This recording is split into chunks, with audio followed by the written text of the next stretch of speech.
Бүгін Көкшетау қаласында республикалық олимпиада өтіп жатыр. Тілдер олимпиадасы, ағылшын, неміс, француз тілдері. Бұл жерде барлық өңірлердің сүзілген қаймақтары жиналған. Және де бүгін бізде осы республикалық олимпиаданың соңғы кезеңі өтіп жатыр. Яғни ендігіде өңірлердің, яғни жаңағы командалық нәтижелер шығарылатын болады. Көкшетау қаласы өте жақсы бізді қарсы алды. Ұйымдастырушыларға үлкен алғысымызды білдіреміз.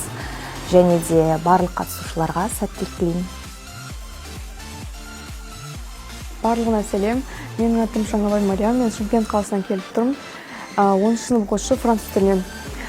Республикаға біздің дайындығымыз өте күшті. Мен ойымша біз жүлделі орындармен үйге қайтамыз деп білем.